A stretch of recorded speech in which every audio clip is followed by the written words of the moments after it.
What's going on, man? Welcome back to the basement.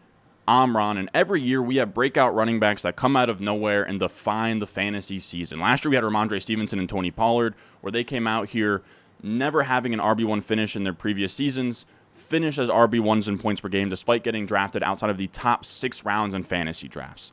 That's what we're here today to talk about. We're going to be talking through my favorite breakout running backs for 2023. These are all guys who are young and haven't had top 12 finishes yet that I think can do so for the first time in 2023. So make sure, if you enjoy this video, it helps the boy a ton this time of year. Leave a like, subscribe, let's go.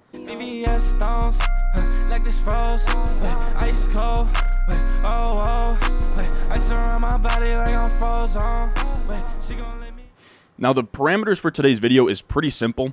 I just did a quick little study on this where I took all of the first-time top 12 running backs in points per game. So since 2018, a running back's first time cracking the top 12, and these are all those years. And on average, 35% of top 12 running backs in a given season over the last 5 years, 35% of the top 12 have been first-time RB1s, which is pretty crazy. That's about a third. So that's like about 4 of the top 12 running backs are first-time RB1s. And if we look past that and look for the profile of these first-time RB1s, they're all extremely young. 95% of them are 25 or under. 95% of them are in their first 4 seasons. So that's the lens we're going to be looking through today. We have 7 breakout running backs. All of them are in their first 4 seasons, and they're 25 years old or younger. So here we go. First up, we have Bijan Robinson. Now, this is like not a cheat because it doesn't really count. We're not going to spend too much time on him. I will say we're going to kind of look through the lens here of like drafting them underdog versus my rankings. Underdog, of course, they have the best ADP in the game, where they have Bijan Robinson as like a 7.7 pick, so that's like what, 107, 108. A lot of home leagues, like my brother still scoffs at me having Bijan as like my 106 in my rankings.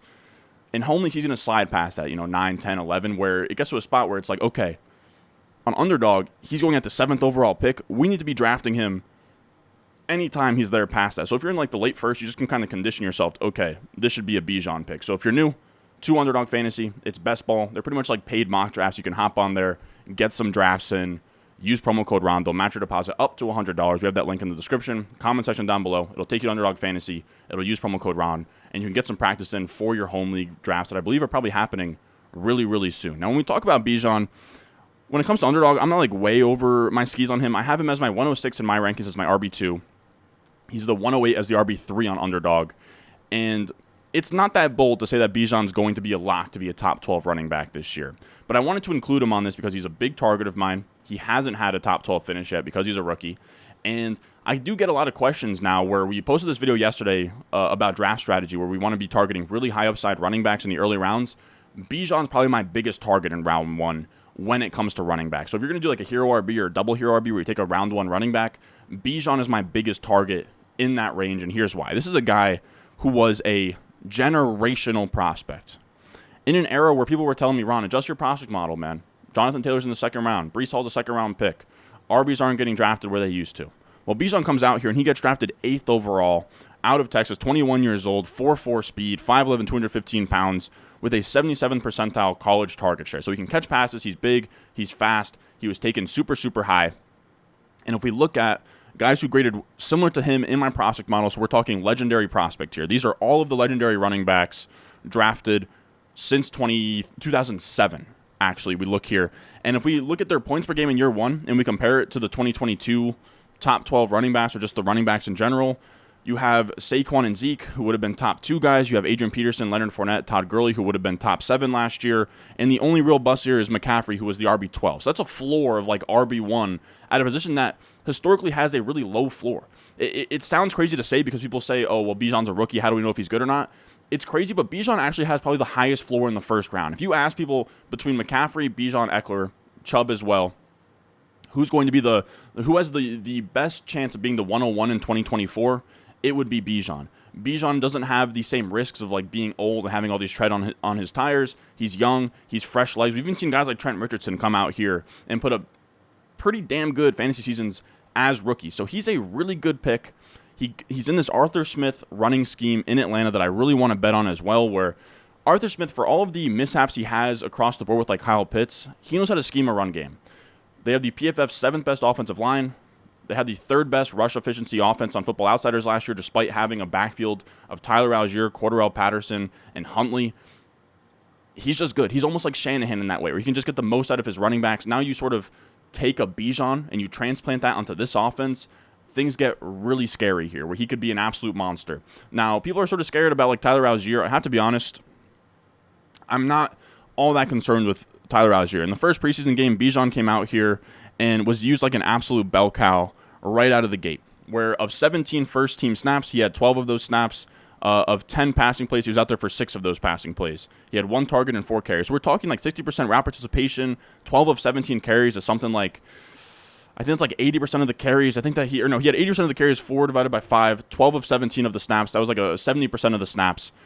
In the modern NFL, 70% of the snaps and 80% of the carries, like that's monstrous stuff. Now, obviously, it's just one preseason game. It's not going to hold over an entire season, but Dwayne McFarland does great work with his utilization report, and he kind of talked through it on Fantasy Life, where he said the Falcons still can work Tyler Algier and Cordarrelle Patterson into the game plan while getting Bijan to 65% of the attempts. Again, he had 80% of the attempts in this preseason game, so we're being conservative here, and 60% of the routes. So if he can just run a route on 60% of the pass plays, Dwayne says since 2012, running backs that reach those 2 thresholds, they've averaged 20.8 points per game. That is within reach for Bijan. If he gets to 20.8 points per game, like he could finish as like the RB1 overall in fantasy just off of that workload. And if we look at just the top 12 running back selections since 2012, Saquon RB2, Fournette was RB8, Zeke RB3, Todd Gurley RB5, Trent Richardson RB7, McCaffrey RB13. Bijan Robinson is squarely in the mix to 100% be an RB1 in fantasy this year, but to potentially be, I don't know why I said potentially, but potentially be the RB1 overall in fantasy. That's in Bijan Robinson's range of outcomes, and I don't want to be the one that has to watch other people have him on their teams. Now, after that, we get a little bit deeper here. Now, I will say it's not really a bold claim to call Jahmyr Gibbs a guy who could be a top 12 running back this year. Now, trust, we're going to get into some deeper ones in a second here.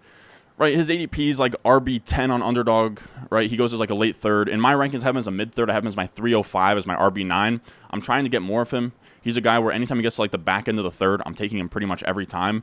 My rule used to be anytime in the 4th, you take Jahmyr Gibbs. I think in home leagues, Jahmyr Gibbs might be there in the 4th. Anytime he's in the 4th, take Jahmyr Gibbs. This is a guy that I really do love. He falls into that same Dwayne McFarland category of top 12 running backs that drafted since 2012. He's in that same category. The worst finish there is RB13, Christian McCaffrey. Now, the reason to bet on Jahmyr Gibbs is because receptions breed upside in fantasy football. The only running backs last year over 80 receptions were CMC and Eckler. They were also the only 2 running backs with over 20 points per game. And when we look at Gibbs, we want to chase Gibbs because of his receiving upside as a talent, which is just absolutely insane. If we look at receiving yards per game at each year at the college level, there have been 8 rookies that I have on this list since 2010 to come in as rookies and have over 55 catches in their first year, which would have been a top 10 number last year in 2022. So guys that came into the league and put up monster receiving seasons. Jahmyr Gibbs stacks up really well here, where among all of them in their freshman year, he's the only one that cleared 3 receptions per game in his freshman year. He's in the mix with Nyheim Hines, Giovanni Bernard, Christian McCaffrey. You know, he's like 4th among a list of 9 for year 2. And then year 3, he was a monster as well, where he cleared 3 receptions per game at Alabama. He transfers to Alabama, where they have legit wide receiver prospects. They're legit, 5-star guys. And he was still getting over 3 receptions per game behind just Giovanni Bernard and Saquon Barkley. Outside of year 2, he literally had more receptions per game than Christian McCaffrey. He then gets drafted 12th overall. Like, everything here really lines up for a guy that is a monstrous receiving weapon.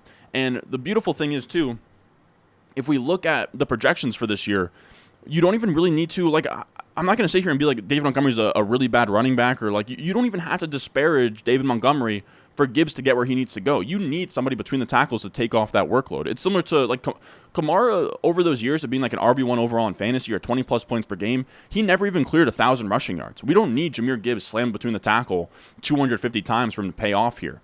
These are Mike Clay's projections, and you can see he has Montgomery as a top 24 guy, and he has Jahmyr Gibbs still as the RB13. And he's being a little bit conservative there, where he has a 58 catch pace. McCaffrey was above 80, Saquon was above 80. If that gets like 70 plus, 75 plus, we're talking about a top 10 running back here without even needing 1,000 rushing yards. He's also going to have a ton of efficiency where he's going to get the receiving work. And then you also have a guy who I think some of the concerns around Jahmyr Gibbs is that he's small, right? 5'9", 199 pounds. But to make up for that, he has the second-rated offensive line in front of him, who is going to like create really wide lanes for him to have efficiency here with that 4.3 speed. He's going to have really huge plays. You have Jared Goff, who's a pocket quarterback here, and is going to be just fine dumping things off to Jahmyr Gibbs. So you have a lot of things going here where, yes, he's not going to have like all the volume in the world, but in a modern NFL where there's no bell cows, this is the profile we want. Top 12 draft capital, 4.3 speed, receiving profile that rivals Christian McCaffrey on an offense that's going to be in a dome with a good offensive line and a pocket quarterback. Like, everything really lines up here. I'm very much fine. Again, in full PPR, middle of the third is good for Jahmyr Gibbs.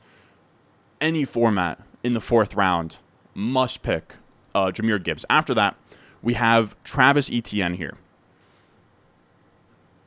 Travis Etienne. He's going as the 405 and underdog as the RB12. He's my 402 as my RB13. Someone that, like Gibbs, anywhere in the 4th round, I'm fine with Etienne. And this is where we sort of stick our necks out a little bit, right? He's RB12 in ADP, so it's like not a great chance to finish as a top 12 running back. But this is a guy who's going into year 3, who's 24 years old, so he fits our parameters. And I want to start by, when we talk about Travis Etienne, he is an absolutely electric pure rusher. Between the tackles, he's one of the best pure rushers in the game.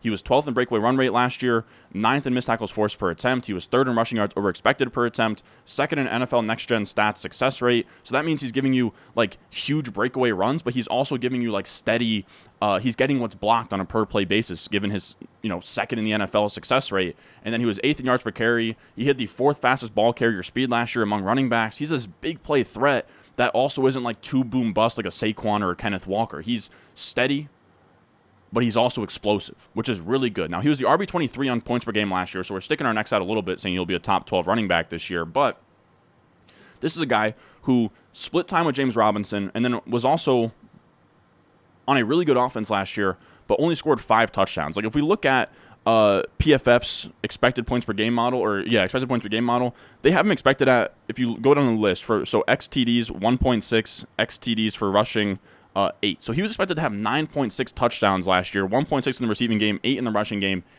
and he ends up with 5. So he should have had like double the amount of touchdowns he had, which would have put him into like pretty much flirting with RB1 numbers. And then as well, if we get James Robinson, the splits with and without him are like decently strong, where he goes from 11.2 points per game without him to 13.25, which is like, RB17 last year. So if you couple kind of the games without Robinson, and then if he actually scored the touchdowns he was supposed to score, he would have probably been like a top 12 running back last year. But the one thing that you can kind of say about Etienne is, where's the receiving upside, right? When it comes to me, I want guys who can be efficient, who are talented, and then can also catch passes.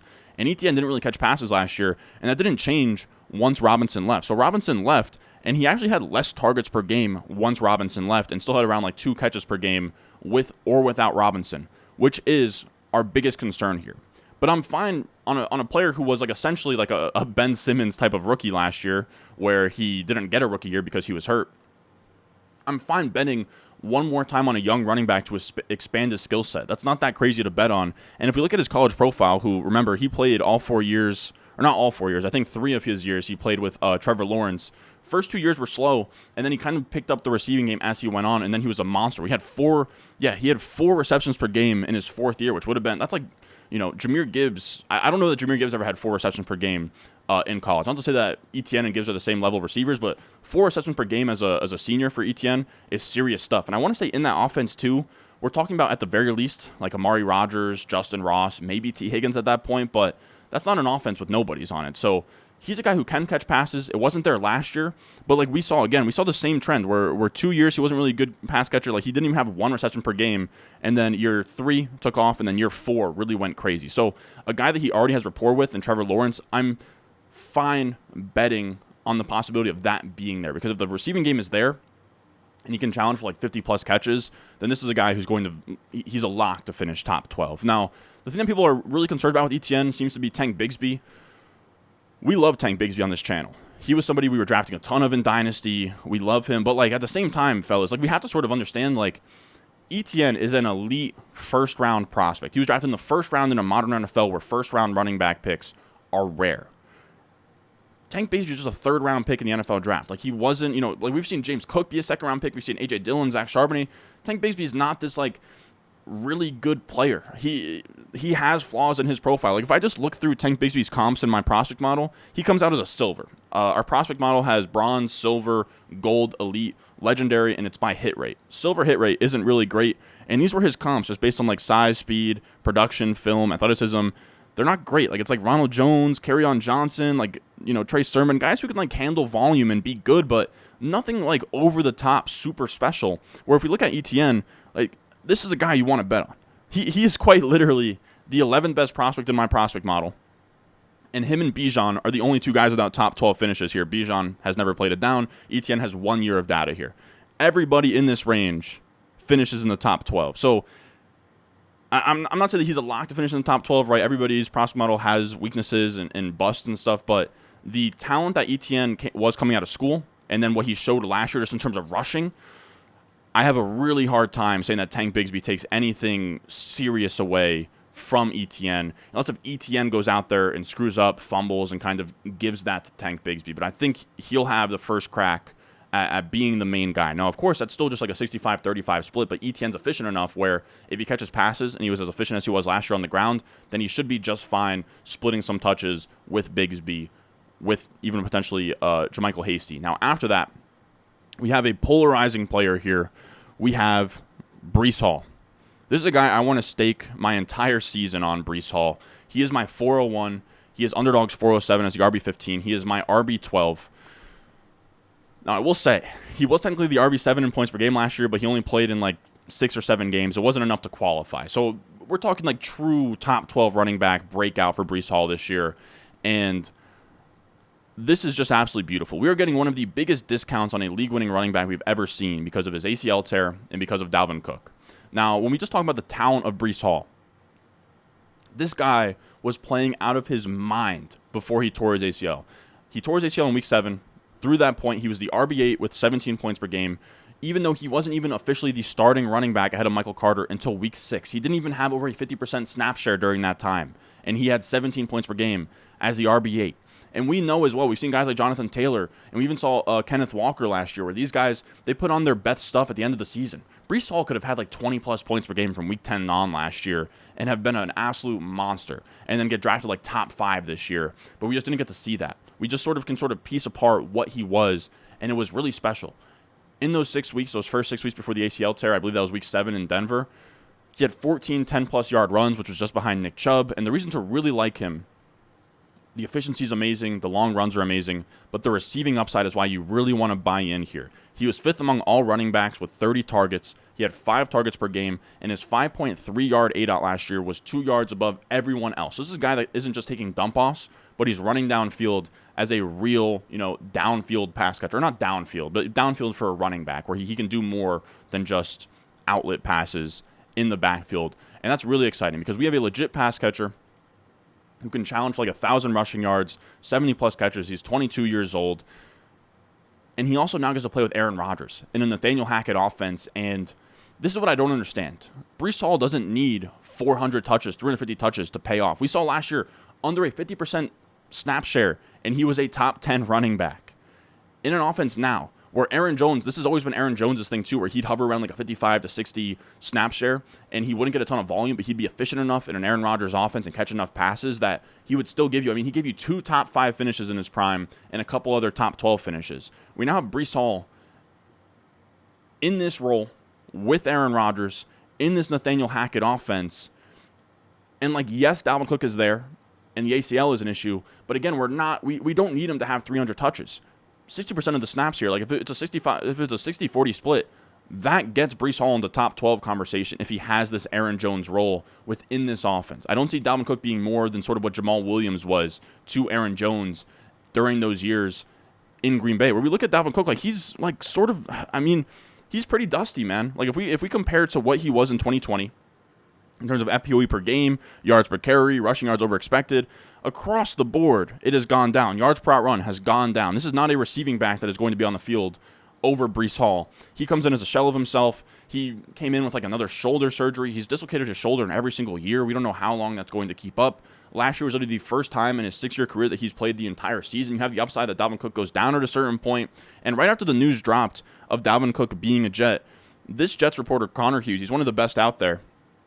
This last point, he put like his thoughts out on the Dalvin Cook signing. He said, "This is still Breece Hall's team. He's the Jets' bell cow the moment he's back. Cook isn't stealing touches from him. He's spelling and helping him. This also isn't an indictment of Hall's health, I'm told. He's still on schedule." So he's already been activated off the pup. He's ready to go. Dalvin Cook honestly gives you like a meat shield where early on, the Jets have a really tough schedule. They play the Bills in week 1. From there, it doesn't get much easier. And you get a spot now where they don't have to rush him back, like kind of the Ravens had to do with Dobbins a little bit with like nobody behind him. They don't have to rush him back. Dalvin Cook can kind of spell, take a lot of the workload early on. But once Breece Hall's up to speed from like week 5, week 6 on, you now have a guy that you drafted in the 4th round that can be like a top 5 running back the rest of the season at the top of like a 60-40 split here in an Aaron Rodgers offense, scoring touchdowns, catching passes. Now, the reason to be out on Breece Hall, if you're going to be out on him, isn't Dalvin Cook. It's the ACL. ACL historical data is pretty shaky. It's like Adrian Peterson and Jamal Charles, and the rest, it looks pretty tough. So if you want to fade him because of that, go ahead. But to this point, he has been absolutely going crazy. He's been on schedule, ahead of schedule. He's been hitting 20-plus mile per hour in practice. He's been looking good. He's on schedule for week 1. And we have plenty of injury analysts on Twitter praising Breece Hall, where if we look at this is Edwin Porras responding to Pat Crane. Like, this is like a thread of these guys. But you have 2 injury analysts and Edwin Porras, one of the best in the game. You have Jeff Mueller. And you have Pat Crane, the guy who won BBM last year. And essentially this thread is them all coming together saying that Breece Hall is a value. So when you get the stamp of approval from 2 injury analysts and someone that's won millions of dollars playing fantasy football, to me that's a pretty good green light that Breece Hall is the move, right? That is 2 injury analysts saying pretty much league winner in year 1 post ACL, book it. The other injury analysts retweets it. They're both on board that the ACL isn't a big concern for Breece Hall where he's getting drafted. To me, scared money doesn't make money. I'm all in on Breece Hall this year. He's one of these guys where people were asking me, Ron, who are the running backs worth taking? And it's not taking Aaron Jones in the 4th round or taking a Joe Mixon in the 4th round. It's taking a monstrous swing on Breece Hall because he's one of those guys that can define an NFL season and give you a massive, massive win rate over the wide receivers in that range. Breece Hall is one of those guys I'm willing to take a stab on in the dead zone. That's kind of what the rest of this video is going to be. These guys are all guys going in like the dead zone, but to me, the dead zone guys are more of your Miles Sanders, Alexander Madisons, guys who are not all that talented, but propped up by volume. Today, we're going to kind of go through the guys who, are more talent bets here. And next up, we have Dameon Pierce, who to me is a talent bet. And I can't believe it. I'm saying it, but I like Dameon Pierce this year. In my rankings, he's my 508 as my RB19. On Underdog, he is the 604 as the RB19. So still same spot, but I'm taking him like, a little bit, somewhere between like a half a round to a round ahead of where that's going. And I've done a complete 180. Like, this is me owning myself right now. I pointed out that in terms of rushing yard market share, he never had over a 28% rushing yard market share at Florida. How is he going to come in and be a bell cow? And then he came out last year, was an absolute smash. And the reason why I didn't like him is because day 3 picks just have super low hit rates. He wasn't all that athletic, and he was never used as a bell cow in college. So it was really unlikely that he would then do that in the NFL. But he really surprised me where he also was a really super talented rusher last year where he was 10th in PFF rush grade. He was 12th in yards after contact per attempt. He was 4th missed tackles forced per attempt, 3rd in elusiveness ratings. The 2 real holds-ups with Dameon Pierce at this point, we know that he's a good pure rusher, is the Texans offense and receiving upside. Now, first, I like this Texans offense. They have the 13th best offensive line according to Establish the Run, and that's before they just traded for Josh Jones today, who was like a first-round tackle from the Cardinals. So you can bump that up a little bit. C.J. Stroud is like this high-floor, accurate quarterback who shouldn't be like C.J. Stroud might not have like Patrick Mahomes in his range of outcomes, but him spiraling out of control and being like a Zach Wilson who just like murders an offense's efficiency, it would shock me. I do think C.J. Stroud's one of these guys that's a really high-floor prospect that's going to come in and make this offense go from like what was probably like a bottom 3 offense last year to like a bottom half offense. And if you take that step, that puts Dameon Pierce in a really good spot where there's more sustained drives, more yards, more touchdowns, and that's what he really needs. Now, the receiving upside is something I didn't see for Pierce coming out of school at all, but there were signs. Like, he had a really good ADOT. A lot of the film guys loved what he did in the receiving game at school. And when we look at his receiving work in his receiving expected points per game, which receiving expected points per game is just based on your targets, your receptions, your ADOT, how much points per game should you be contributing in the receiving game. And he was actually in a really good spot last year where he was at 4.5 receiving expected points per game, despite having just a 37.6 route participation, which was 39th in the NFL. So he wasn't even running a ton of routes, but he was still getting volume in the receiving game with an 18.75% target per route run, which was 19th among the top 40 running backs with 25 or more targets. That's really impressive. A guy, he wasn't running a ton of routes, but when he ran routes, he commanded volume, and he's clear of like this like Chubb, Derrick Henry area in receiving expected points per game. 4.5 is in this area with like, you know, Rex Burkhead's not a great name, but like Dalvin Cook, Najee Harris, like 4+ is fine for a rookie. Now we fast forward to this preseason game. All he has is Devin Singletary competing for touches with him, and he comes out here and is the absolute bell cow on the first 2 drives. He had 14 of 14 snaps. He ran around on 8 of the 8 pass plays. So he goes from a guy who was like a sub 40% route participation guy to in this first preseason game 100% route participation. Now in the regular season, he's not going to be a 100% route participation guy, but if he can just clear 60%, like we were just talking with Bijan early in this video, then he's an all-purpose back, 3-down skill set, good pure rusher, can catch passes. Like, we just have no choice but to like be all over that. Devin Singletary didn't play with the first team. Devin Singletary has never been good or efficient. He's really just been a guy who was on the field in a Bills backfield that had no talent at all.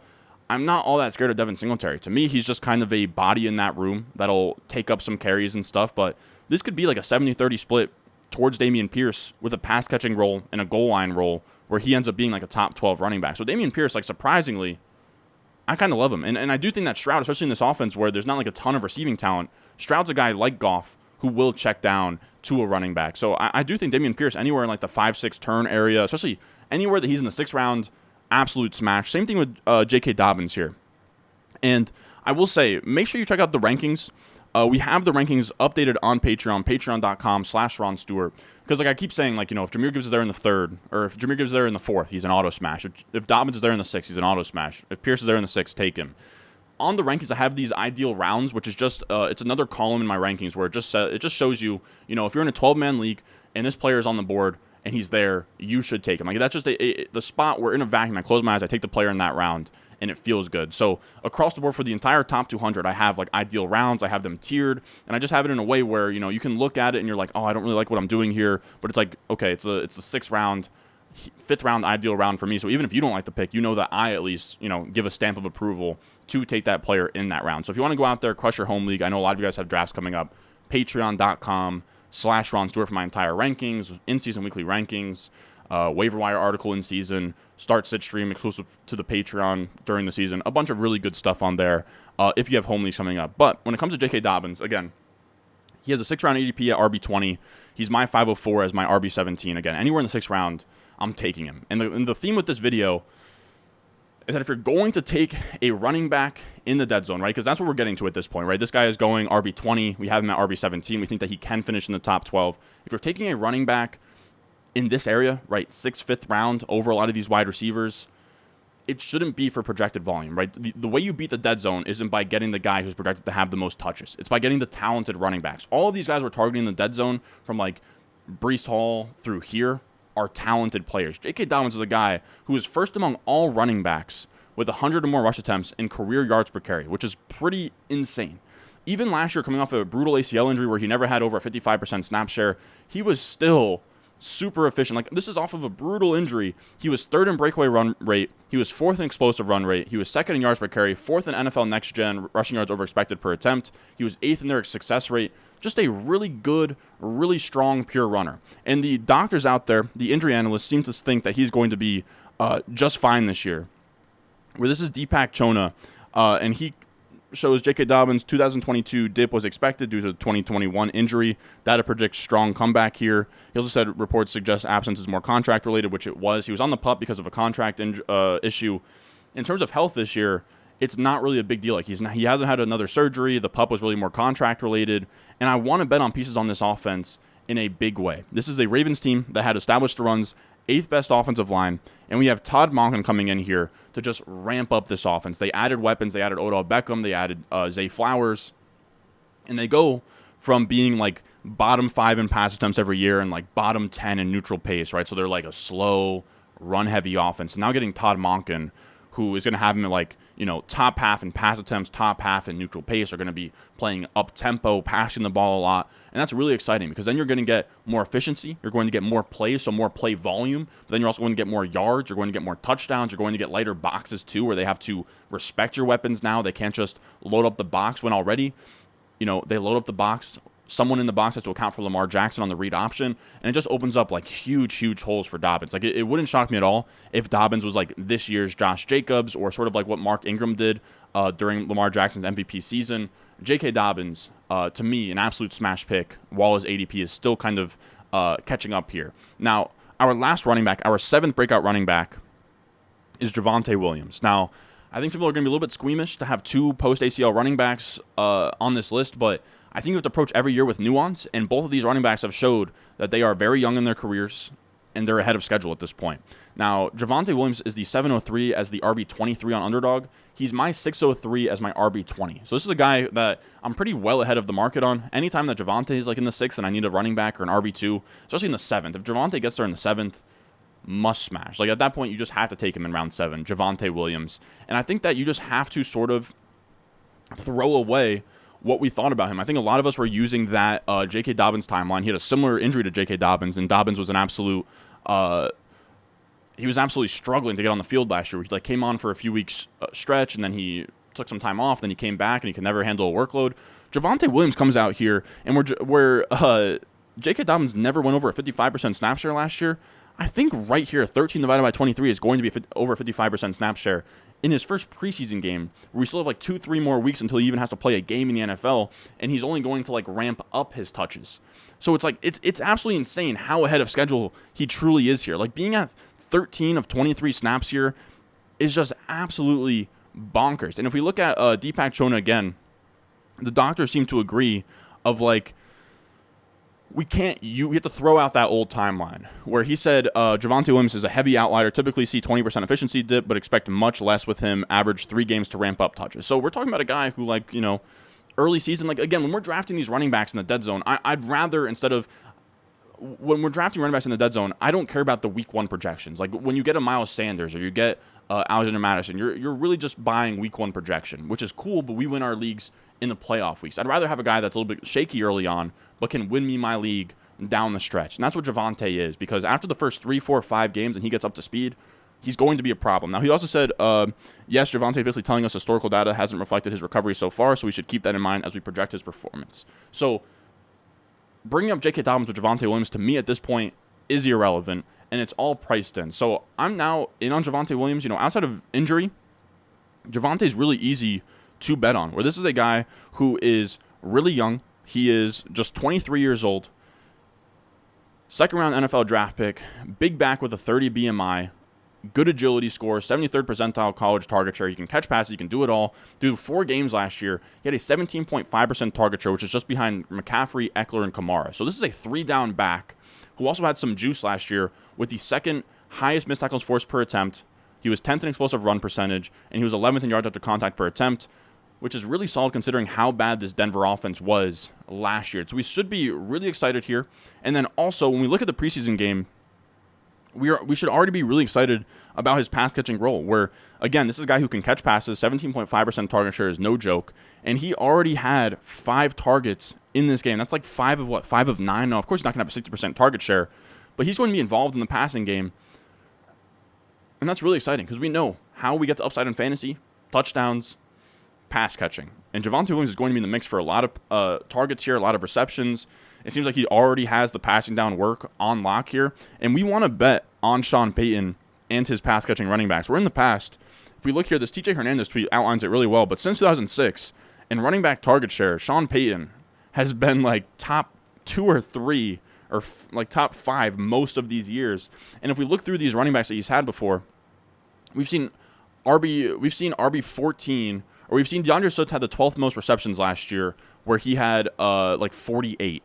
And if we look through all of the running backs that Sean Payton has had before, pretty much he has a running back that has 48 or more receptions once a season. Over his 14 seasons, he's had 14 running backs hit 48 or more receptions. And we look here, by PPR points per game during that Sean Payton era, you have a bunch of guys that, you know, if Javonte Williams came out here and had anything over 15 points per game, he'd be an absolute smash. Like if he had any of these like Darren Sproles or what Mark Ingram did, or, you know, any point across the board on these guys like above Deuce McCluster, he hits. So in these Sean Payton offenses where running backs are featured and they're taking up a lot of the receptions and a lot of targets, I think Javonte Williams is a guy that you can now sort of start to take stabs on, especially if he falls anywhere. If he's in the 7th round, he is an auto pick. So that is going to do it for us today. Those are 7 running backs that you must draft because I think they're going to break out in 2023 and finish inside the top 12 for the first time in their careers. As always, if you have a home league draft coming up,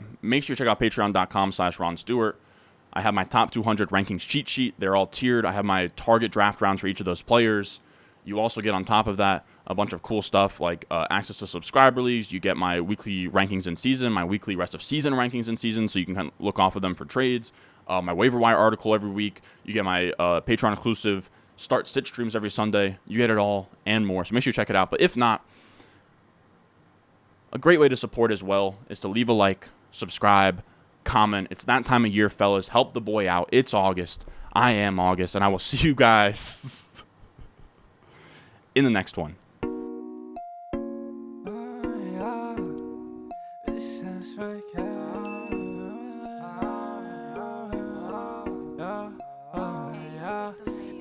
Stones, like this froze, ice cold, oh, oh.